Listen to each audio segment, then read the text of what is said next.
Welcome to Club Soda's Mindful Drinking Festival. We're online, global, and as always, absolutely free. Hi, I'm Drew, and I'm one of the co-founders of Club Soda. And I'm Laura, the other co-founder of Club Soda. We help you change your drinking in ways that help you live well. So whether you're looking to cut down, stop for a bit or quit, you can find what you need from podcasts and books and courses on joinclubsoda.com. This festival, we've brought you an amazing lineup from over 100 people from across the world. And our programme this time really is global. Every day starts down under with me, Sarah. As well as organising the festival in Australia, I spend my time looking for alcohol-free alternatives and tips for people who choose not to drink, but who still want to live a social, fun and adventurous life. And I'll be wrapping up each day here in the States. I'm Amanda, your US festival host and coordinator, and I'm also a mindset coach who helps women change their relationship with alcohol so that they can start living their most authentic life. Each day with a rolling programme of inspirational panels, conversations, social events, and opportunities to discover new low and low alcohol drinks. So whether you want inspiration to change your drinking, or to connect with other people, or you want to discover and enjoy a new low and no alcohol drink, the Mindful Drinking Festival is for you. Cheers! cheers! Cheers! cheers.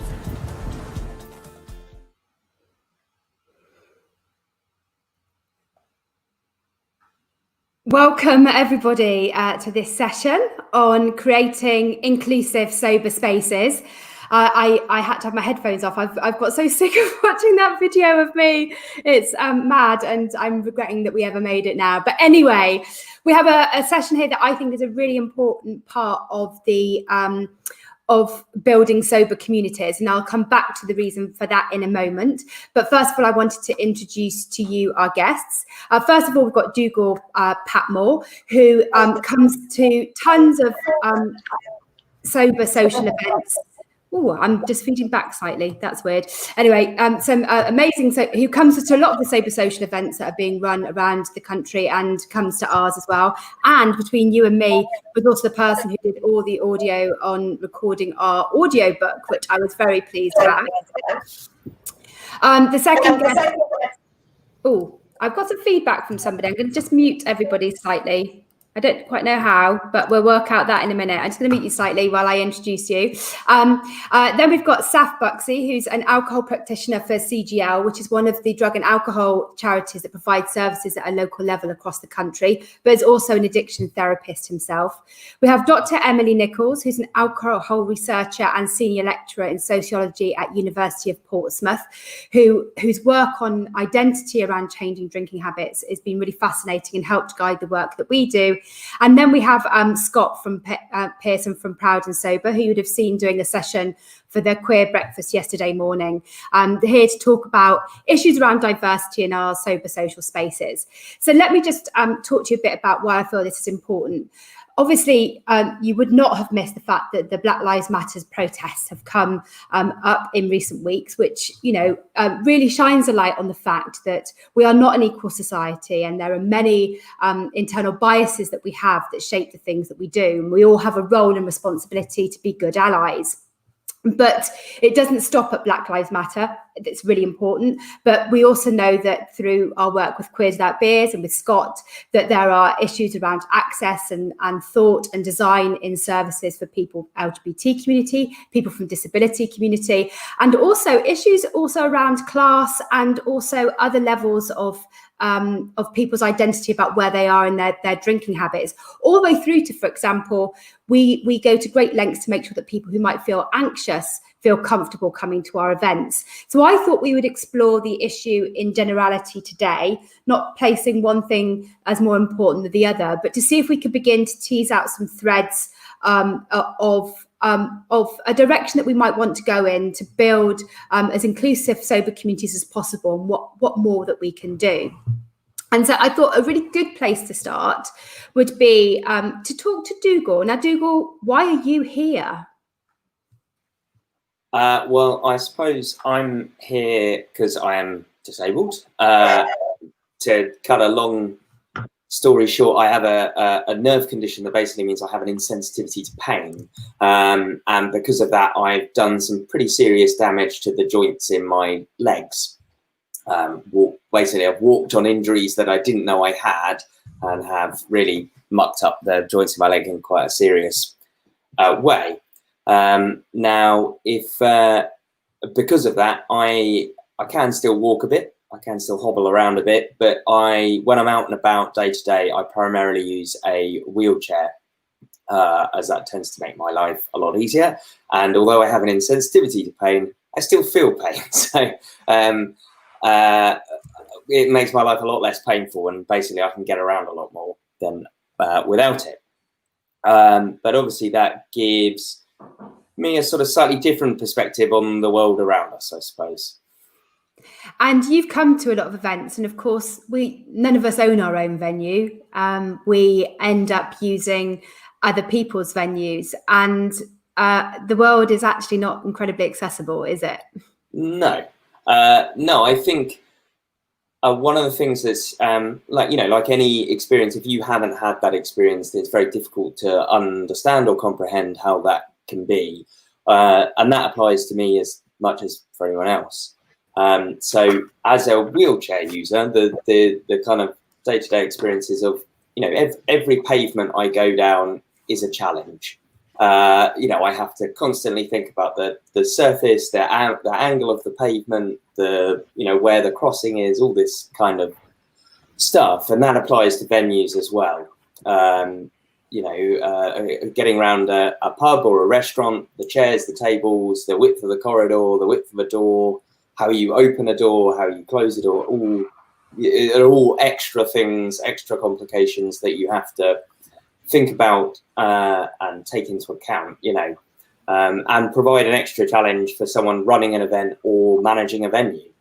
Now, obviously, I've had a particular experience as a quite an active wheelchair user, but obviously, if you're deaf or blind or have a different physical condition or have a condition even as a wheelchair user, that you could have a completely different level of accessibility need. So it is a real challenge to cater for all those, but it's certainly a broad spectrum out there to deal with. And as event organisers, it's really challenging to find accessible venues. Totally. If we can't do it, are there things that we can do? Do you think? I think that are at least helpful, other than to show that we've at least given a shit. I think that most people, in my experience of disability, if they have a disability themselves or an access need themselves, then they're usually pretty realistic about the limitations of that.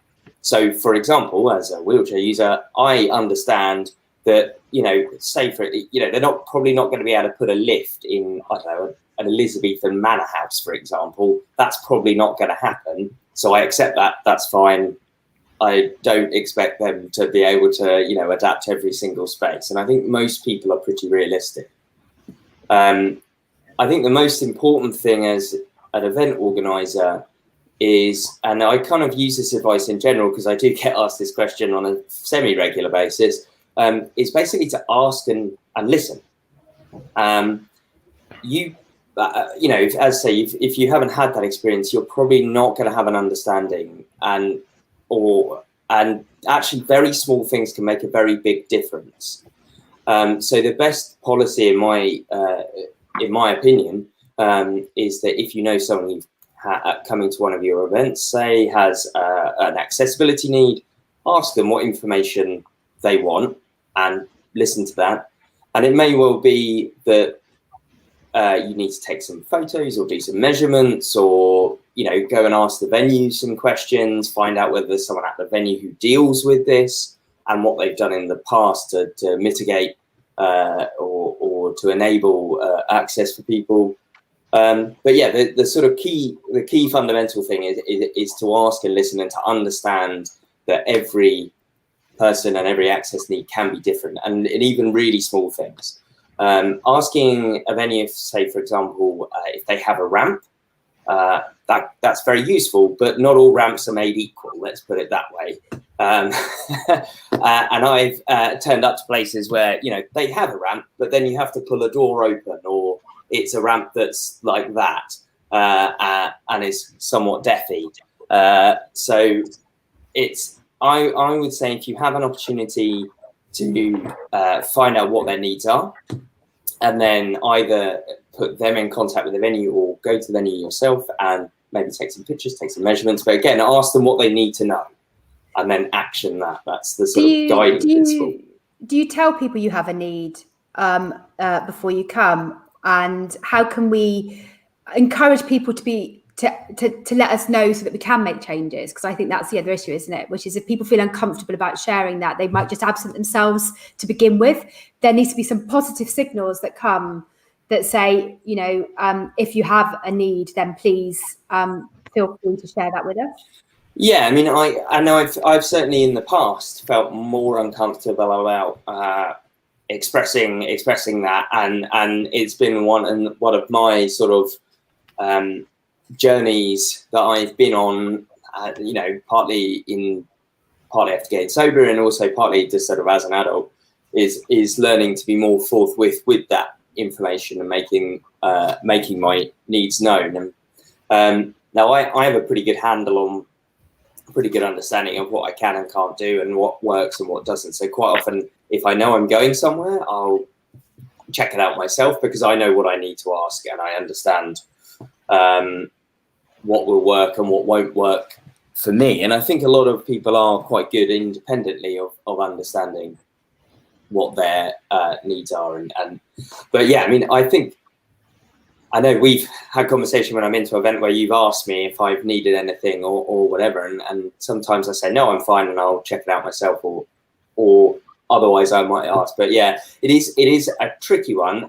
I think generally speaking, if you know someone is coming with an accessibility need, just check in with them. They most of the time will be absolutely fine with that, in my experience. But yeah, just asking them a sort of direct question, if you need anything, what would be helpful to know about the venue, that sort of thing should suffice. But it is tricky because, yeah, as you say, some people do feel uncomfortable being forthcoming with that. Yeah, and I think we're incredibly inconsistent with the way that we make it clear that you can contact us if you have any accessibility or other issues, and it's incumbent on us to be consistent with that. When we had a regular venue for Queers Without Beers, we actually measured everything, and we did a web page with all the accessibility information so people could find it themselves. And not so easy when you're moving venue each time, but again, you know, if it should be on that event tick list, I think, of things that you need to make sure that you include as much as possible. But if nothing else, open the door to people contacting you to tell you what they might need. Saf, CGL run a lot of services in some very ropey buildings that haven't got access. Are there things that you've learned from your work that might be useful for people to know when inviting others to their events or creating events for people? Yes, of course. Firstly, thank you very much for having me today, Laura. And, you know, I'm full of gratitude right now to be on a lovely panel at this fantastic event. So thank you very much for having me. CGL, the alcohol services, it's such a fantastic service. I mean, I actually work for the alcohol service in the Tri-Borough, which covers Westminster, Kensington, Chelsea, and Hammersmith and Fulham. So central London in particular. And we welcome absolutely everyone. And I think that sort of echoes with alcoholism, and addiction does not discriminate. So it doesn't matter where you're from, what class, what caste, what race, what religion you believe, what sexual preferences you have, anything. We welcome everyone, just like the alcoholism doesn't discriminate at all. So we have plenty of services that we offer. We have a lot of groups. We have different hubs in all those different 3 areas, but we have a couple of hubs in each area as well. But once you engage with our services, we also have events ourselves. So we have mocktail events, which we'd love to have club soda in one of our events. I'm going to get you to stop using the word mocktail. Mm. Oh, right. Tell me why. Because it's a horrible word. What about virgin cocktail? Is that better? No, alcohol-free cocktail. Boom, job done. There you are. You heard it here first, Saf. You're going to be the groundbreaker at CGL on this. I've got it, because I want to tell. I hope my boss Woody's watching, because that's his word. But, I know. Tell him it's so 1980s. We're not there anymore. Hopefully he's hearing that. Woody, it's alcohol-free cocktail. But so we have alcohol-free cocktail events. We have talent shows. But what we do is that we provide services that help not only engage people but also empower people. It's not just about getting them engaged; it's about empowering them. And through that, we have groups, one-to-ones. We offer counselling if needed, but we also have events as well, like I mentioned. So we try and have a whole package for our clients. People who want to go down the abstinent route, we also offer clinical detox in-house and also community detox. So we have, we are here for everyone who wants help or even just wants to cut down from drinking. And it's worth sharing with everyone watching that in the UK, because it's not the same in the US, that every local authority does have a drug and alcohol contract of some kind, which means you can access face-to-face support. So I'm very aware that Club Soda is very much a virtual thing, and so is Proud and Sober, but we're all funneling people to services like yours. And that makes me think about another thing, which is probably common regardless of your background, is that most people have been drinking in order to cope with some sort of situation. It's Britain's #1 coping mechanism for anything that life throws at us, right? Which means that for a lot of people, social anxiety has been a big issue, depression and mental health issues. Do any of you have got an experience of how we can make people who are really nervous about coming to things and really anxious about coming to things feel more comfortable? Because often, of course, not like normally a night out, you'll be going out with your mates, but coming to a sober event for the first time, you're also likely to be coming on your own. Mm-hmm. How have you found that, Scott, in things that you've done? Yeah, I think, like, even from speaking from my own experience, I mean, when the reason that I came to sobriety was obviously for personal reasons, in terms of that I knew that I'd been drinking too much, but how I actually ended up getting there was genuinely through Instagram, because I didn't have the confidence. I didn't feel like at the time AA was a place for me, and that was also a very scary realization for someone that was at the time 27 or 28, and that felt too scary. So I kind of found a sober community on Instagram, and actually that's kind of what started my journey and has been a constant since. And I think that there is definitely still that fear, like you say, of being on your own and doing this on your own. And actually, I would imagine that most of us have now don't do it on our own, and we have somehow got other sober friends or people that share similar views to us in terms of alcohol, and that. Or we've all ended up working in the industry, which is obviously an even stronger commitment to the cause. And I think that, I think it's important to have people with you, right? Because everyone always wants to feel included and they want to feel like they are understood. And if you can't speak to people around you and you don't feel like you can communicate effectively, then that's probably when you're likely not going to succeed, because you don't feel understood. And that's kind of why I kind of started Proud and Sober, really, because I think that Proud and Sober is obviously focused on the LGBT plus community. And the problem for me when I was trying to get to where I am now, was that I couldn't identify with anyone. There wasn't another young gay man that I could find anywhere like me that had my experiences. And I think that it's really important for people to find that, because you feel more understood. And if you feel more understood, then you realize you're not alone. And that's obviously such a special thing, because no one wants to feel alone, especially in a journey that's actually quite scary at the beginning. And I think the more you can identify with other people that are like you, the more likely it is that you're going to succeed.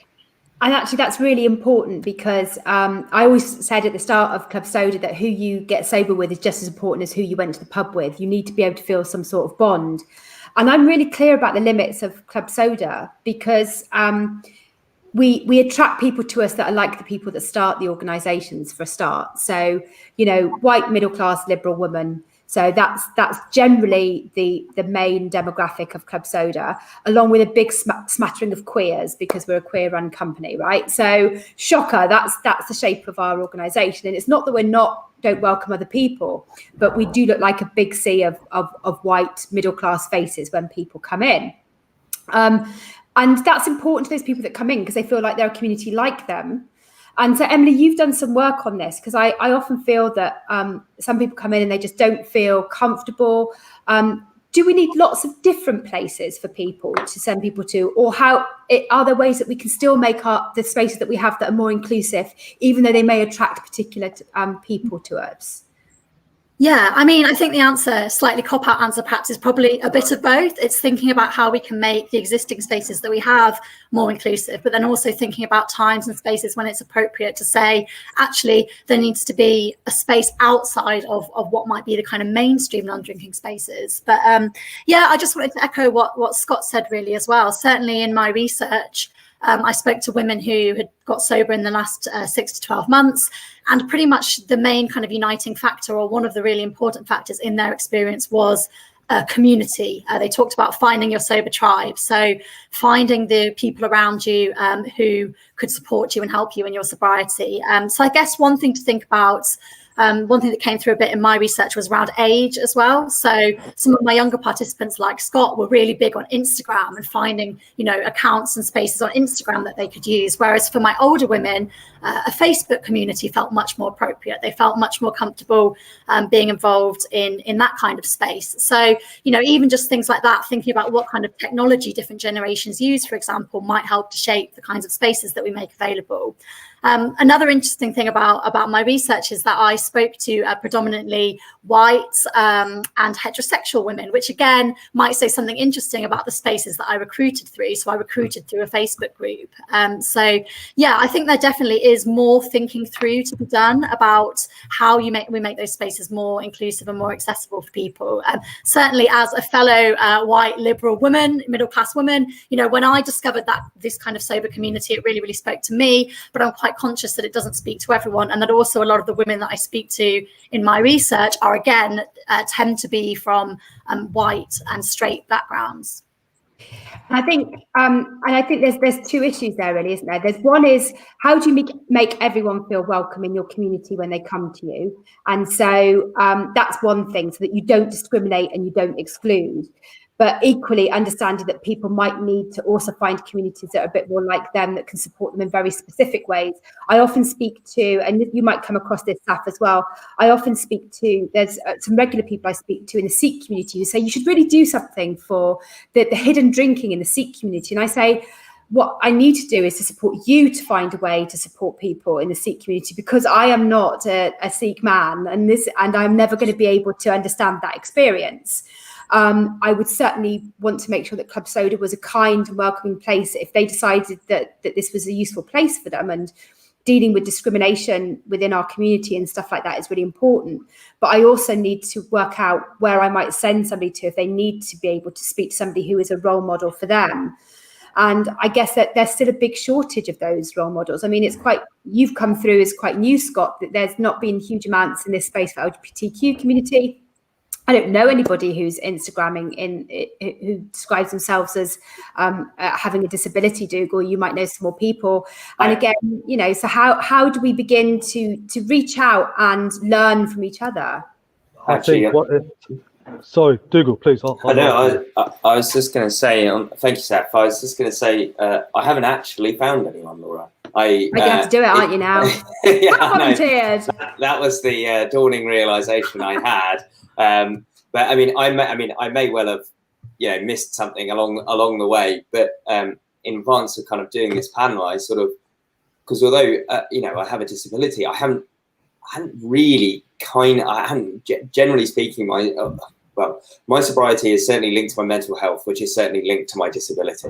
It's all kind of linked together, but I hadn't necessarily kind of put those always together.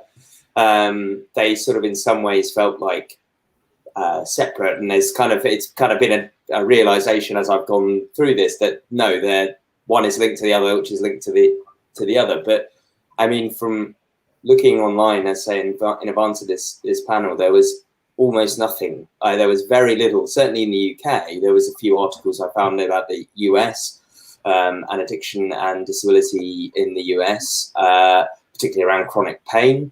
But I mean, I haven't really found anything online that specifically talks about disability and sobriety. And as people with disabilities are disproportionately affected by mental health because they suffer from things like chronic pain and body dysmorphia and so on and so forth.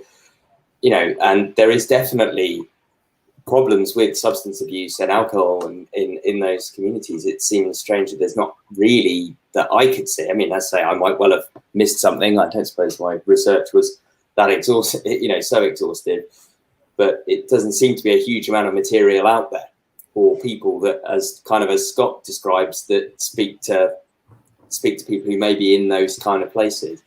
And nor should we make you the spokesperson for all of disability sobriety. No, don't worry. no. So, Saf, you were going to say something. I was, yeah. There's a massive problem in the Black, Asian, minority and ethnic groups. It's a huge problem of taboo. And I've tried to educate people in these classes. Through CGL, we go to Gurudwaras, which are Sikh temples. We welcome people from mosques. We go to mosques to try and educate young people in mosques and even elderly people in the mosques. We go to churches and we go to Hindu temples. In addition to the race and the religion, it's LGBTQ Asians with disabilities. All three of those are so taboo and no one talks about it. So we at CGL and I myself try to be the voice for the voiceless, try to be heard for the unheard, and try to not only educate the priests, but the parents as well, that communicate with your children. Let them trust you. This is a serious problem. Otherwise, it can be too late.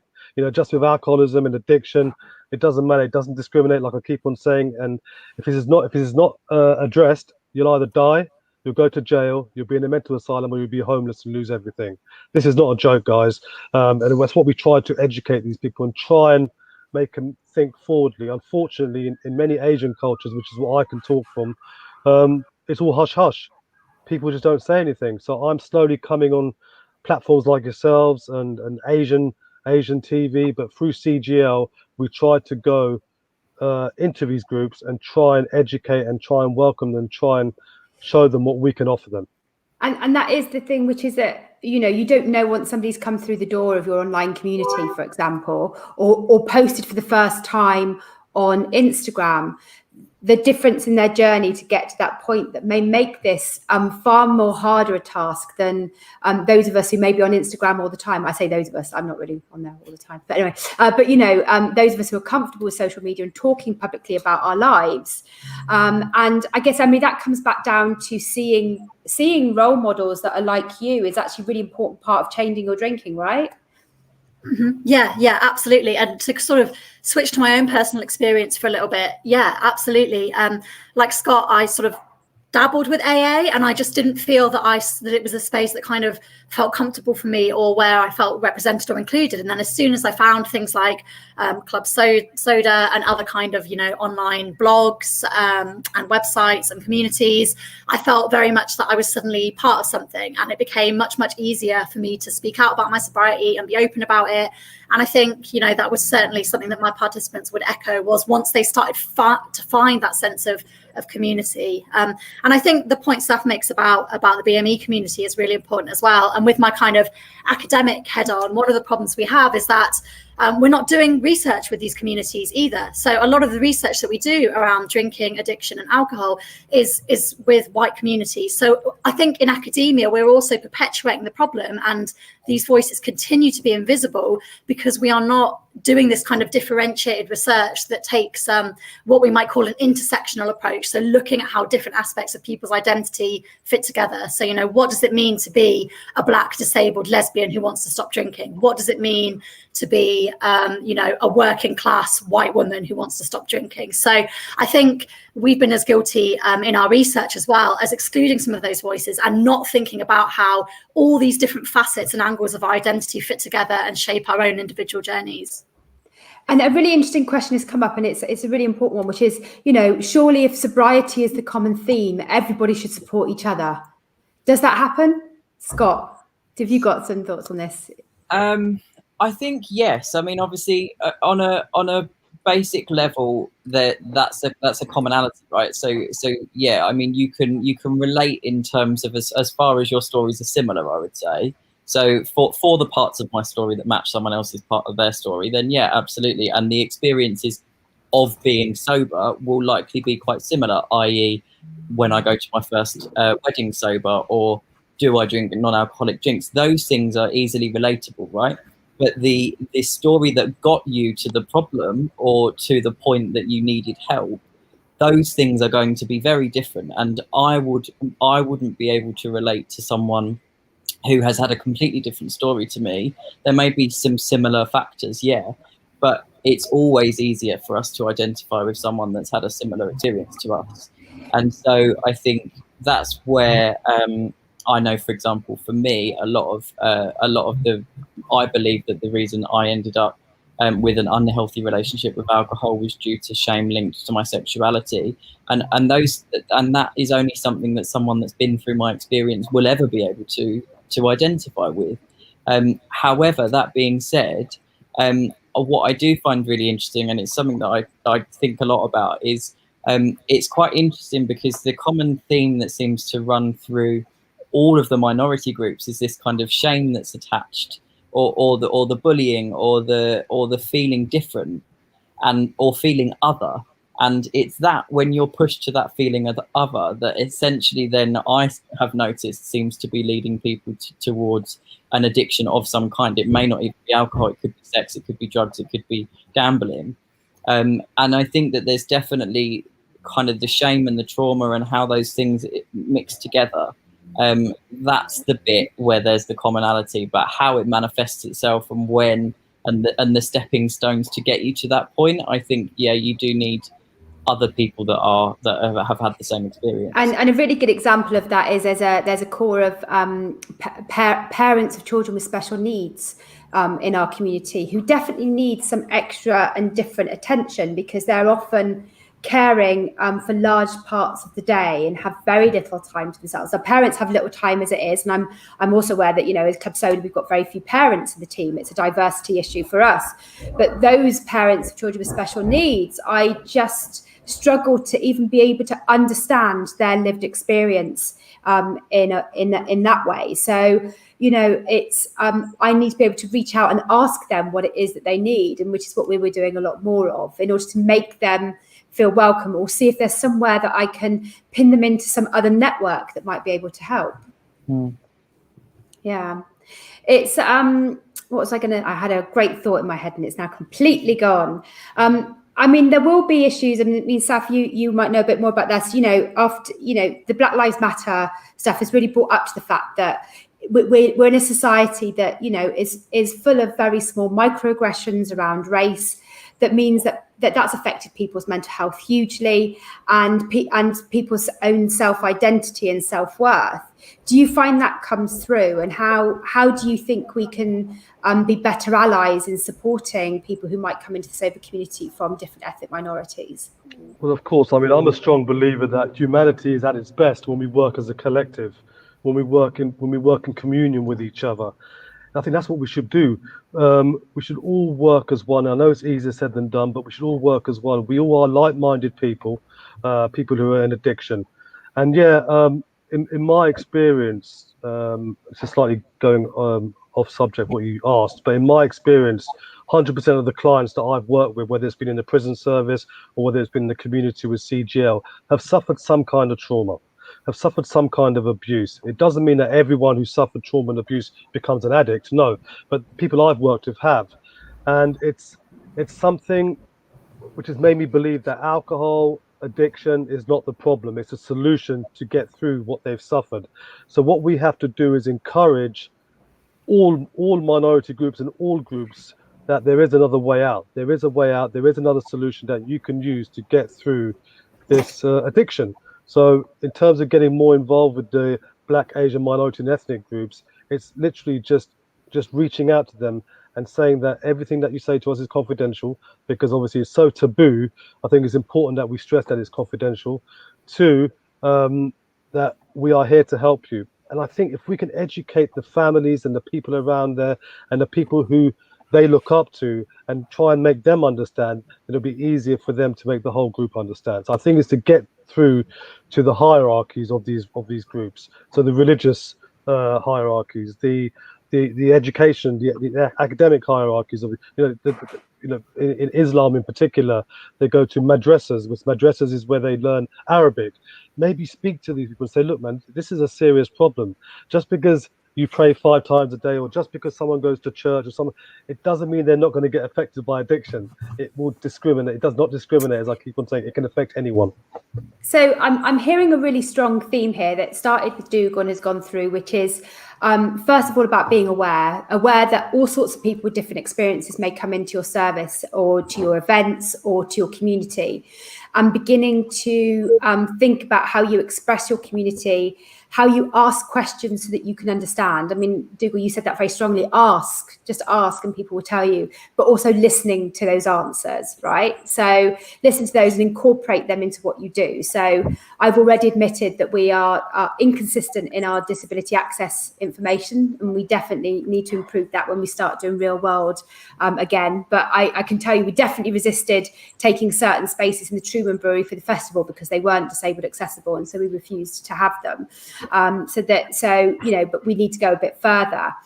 I also wondered whether there's, in order to make communities continue to feel safe, we also need to challenge people who may post into online communities in a racist way or in a sexist way or those sort of things. We do a lot of throwing out of our community men who are coming in just to actually they see it as a potential community of vulnerable women and start messaging and all sorts of stuff, and most people won't know that behind the scenes we're throwing out all sorts of people who have got unacceptable behavior. How do we begin to challenge that and live the values that all of us here have been talking about? Have you thought through any of this, Scott, for the things that you do? Yeah, I think that as community leaders or people that are putting themselves in a position of ownership of or leading people in a community, I think obviously we have a responsibility to look after the people that come in, the same way that the people that enter also have a responsibility to look after themselves. And I think it is a bit of a two-way street. I think the thing for me is being really clear, and I know like you guys have guidelines that you make people kind of read and sign and stuff like that when they join Club Soda. Don't read them though. The point is that you try, but I think it's about being inclusive in our language. And I think for me, whilst I identify as a gay man, I am absolutely not the be all and end all knowledge on LGBTQ plus issues, and the thing is that we live in a generation where we have as much information at our fingertips as we want. So as community leaders or people that host events or putting ourselves in that position, I do think that we should be prepared and we should do that research and we should understand and be on top of what language is acceptable at this moment in time. And I think that those things are all in a constant flux, and I do think that we're in a very progressive phase at the moment, especially around Black Lives Matter, which is obviously incredible. And I think that we put ourselves in this position, so we should make sure that we have this information. But what I also think is that the people that are coming into our spaces and have signed up for the experience that we're providing, they also need to accept that your community or my community is progressive, and that's the way that we run things. And if they don't abide by that, then I'm sorry, but you're not welcome anymore, because I only want people in my community that are empathetic and can assist and be and add to the community in a positive way. Because if you're going to come and take from it, then I'm sorry, but that's not what I built it for, so you can go. And I don't think that we should be forgiving for that. I think that your approach about removing people when they overstep boundaries, that's what boundaries are there for, right? They're there, and if you break them, then that's it. The terms of our contract of agreement is over. And so I think, it's a bit of a two-way street, but I do think that if we're owning or leading a community, then we have the responsibility to protect people. Yeah, and we certainly throw people out of our community, and we might communicate with others that the reason why we've done that as well, to make sure that everyone understands the reasoning. I guess we might also need to support each other. I sometimes get some really terrible backlash from people for having thrown them out of the group for such bad behaviour. and it can sometimes be really horrible. I've had some really horrible instances, but there's a community. We pride ourselves in the values that we hold, and we've had an equalities policy that we've reviewed every year and now still feels incredibly out of date, that we want to continue to learn from. And you're right, a community that gives and not just takes is really important. And being hard is right. Yeah. It's a group effort. Just because you started it doesn't mean that you should be responsible for all of the content all the time that are coming from other people. Like, they should also know that they are adding and taking, and that they are responsible for being a good human being as well. And the one thing I wrote a long blog about this on Club Soda, but the one thing that I've got out of sobriety is bringing myself back to my values and being able to live my values. Equalities is where all of my campaigning started. And so I'm not going to suddenly change just because somebody feels that they want to post something racist in our community. I'm afraid I'm going to do my best to deal with it and learn if I don't deal with it particularly well. We all have that ability to learn. So I'm not, I want other people to learn with us as well. Guys, do any of you have any resources where people can go and have a look for other information that might help? Just on a sort of purely practical thing, there's probably two that I wanted to flag, which is one is called Ewan's Guide, which is basically an accessibility guide. It's not specifically sobriety related, obviously, but it's about venue accessibility. And there are people who post accessibility reviews on there. Also, Google has recently introduced on Google Maps an accessibility feature that you can enable that gives quite detailed information about what buildings have. So both of those I found quite useful from a sort of getting in there and understanding what loos they have, what ramps they have, all that kind of stuff. They're both quite helpful. I appreciate they're not sobriety related, but they are very helpful. All the information thank you, Dougal. All the information that we offer at CGL, if you go to the Alcohol Service website, it's got all the services that we offer. Me, myself, with CGL, I have a coffee morning, a drop-in service every Monday at Edward Woods Community Centre, which is in Shepherd's Bush. At the moment, we're doing it on Zoom, which I can always give you that details later. But it's an informal group where we all meet.